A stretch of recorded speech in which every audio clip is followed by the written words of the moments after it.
Hello students, good afternoon.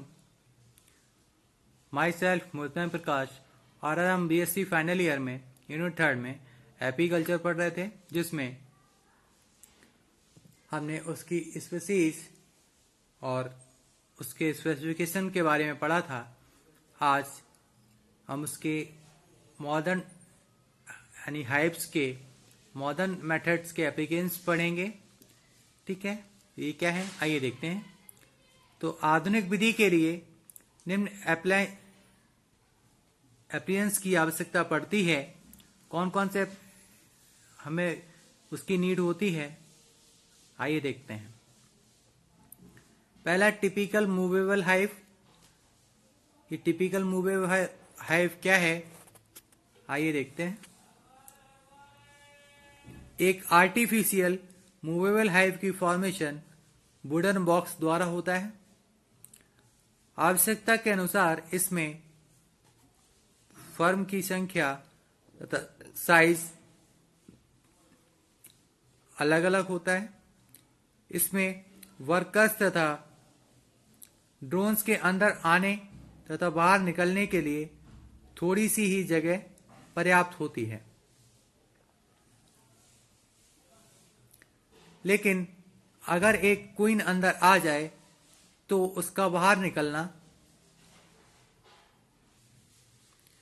मुश्किल हो जाता है।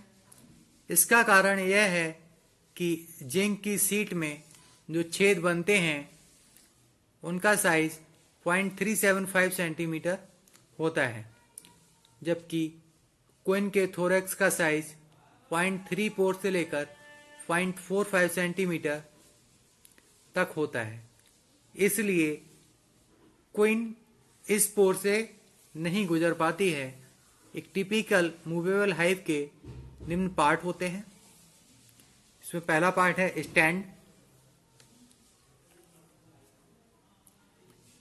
यह छत्ते का बेस पार्ट होता है और इसी पर पूरे छत्ते का निर्माण या फॉर्मेशन की जाती है।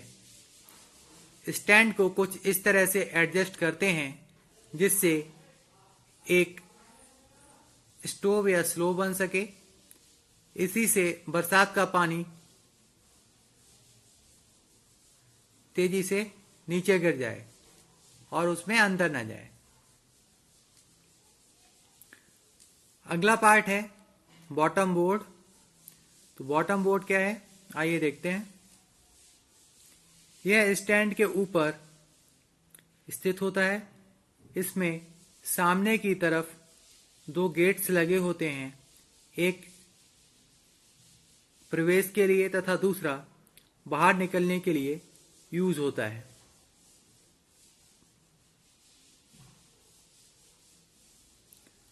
अगला है बोर्ड चैम्बर।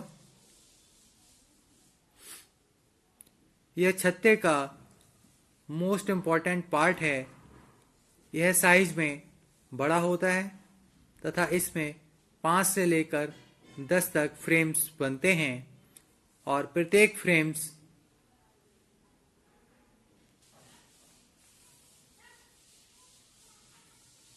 में एक वैक्स शीट होती है, जिसमें हेक्सागोनल फ्रेम को फ्रेम के तारों के द्वारा वर्टिकल पोजीशन में रोका जाता है। फिर ईच हेक्सागोनल मार्क पर पी पहले वॉल्स बनाती है और उसके बाद सेल्स बनाती है। यहाँ प्रत्येक ईच वैक्स की सीट को कॉम्ब फाउंडेशन कहा जाता है और इसी में मधुमक्खियाँ आकर्षित होकर छत्ते के लिए बेस बनाने लगती हैं। फ्रेम के ब्रॉड चैम्बर में अदर फ्रेम से लोहे की जाली से कवर कर लिया जाता है। इस जाली में से केवल वर्कर्स ही गुजर पाते हैं। ब्रॉड चैम्बर एक और चैम्बर से ढका होता है, जिसे सुपर कहते हैं।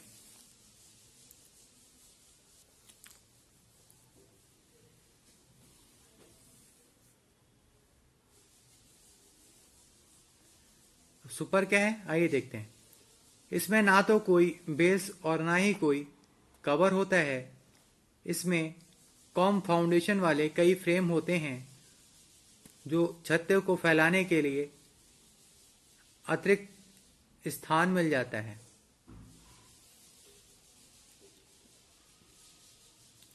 अगला है इनर कवर।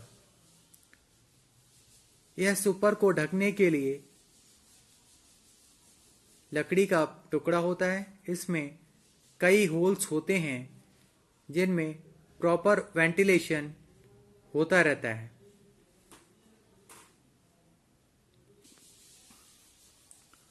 अगला पार्ट है टॉप और आउटर कवर। यही कवर कॉलोनी को बरसात से बचाता है। यह एक ऐसी जिंक सीट से लगा होता है जब स्लोपिंग होती है।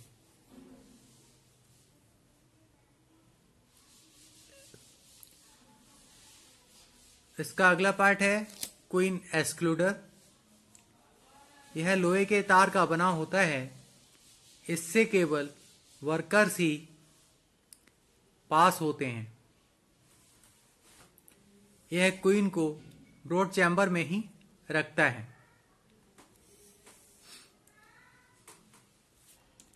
अगला पार्ट है हनी एक्सट्रैक्टर। इसका उपयोग छत्ते में शहद एक्सट्रैक्ट करने के लिए होता है।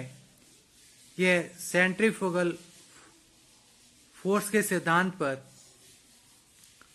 वर्क करता है। जब इसकी सहायता से छत्ते को सेंट्रीफाइज किया जाता है तो केवल शुद्ध शहद बाहर आ जाता है और छत्ते को कोई नुकसान नहीं पहुंचाता है।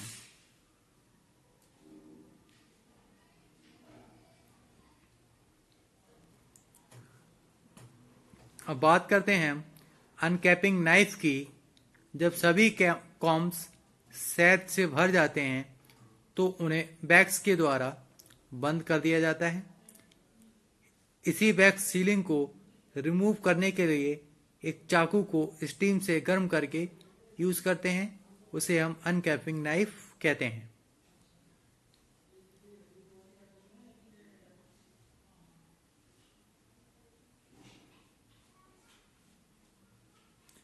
आइए अब इसका डायग्राम देखते हैं मूवेबल हाइव का।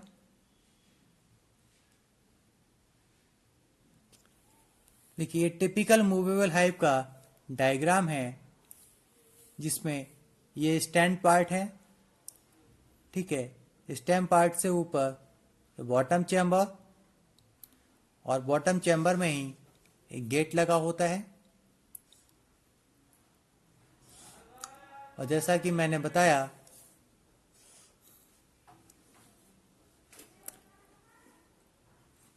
उसके सुपर पार्ट होता है।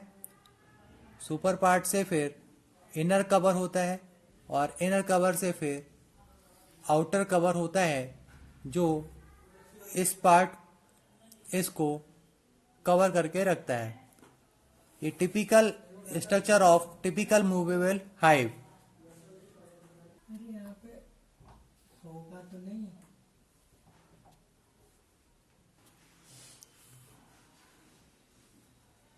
ये टिपिकल मूवेबल हाइव। तो आप लोग इस डायग्राम को बनाइए, फिर हम आगे चलते हैं।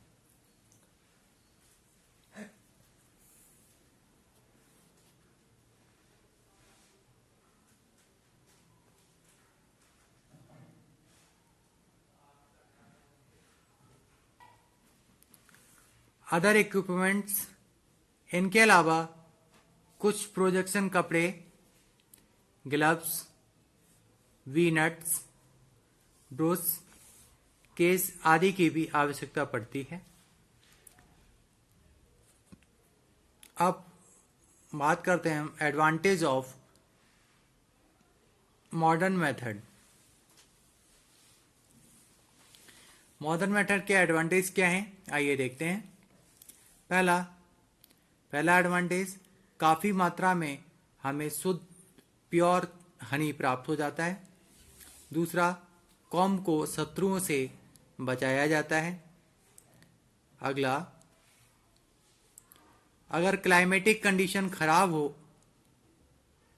होने लगे तो छत्तों को एक जगह से दूसरी जगह ले जाया जाता है। अगला, इसमें मधुमक्खियों की स्वार्मिंग को भी चेक किया जा सकता है।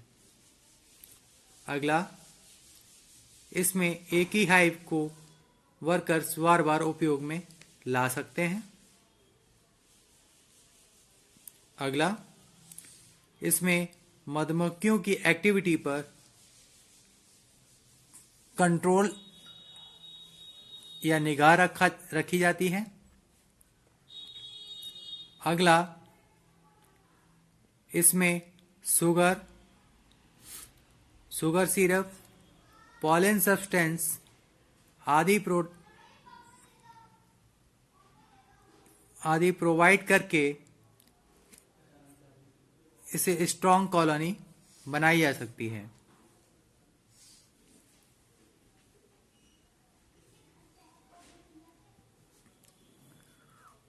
आर्टिफिशियल तरीके से एपीकल्चर को चलाने के लिए कुछ सावधानियां भी रखी जानी चाहिए, जैसे बॉक्सेस को ठंडे व छायादार स्थान पर रखा जाए।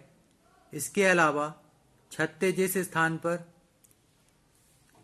नेक्टर व पॉलिन हो वहां से ज़्यादा दूर न रखा जाए।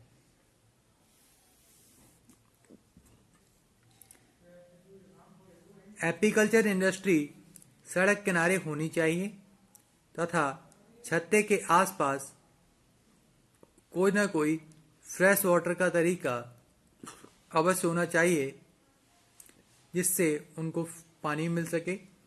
नेक्टर व पॉलिन के कलेक्शन के लिए आसपास बढ़िया फ्लोरा होना चाहिए।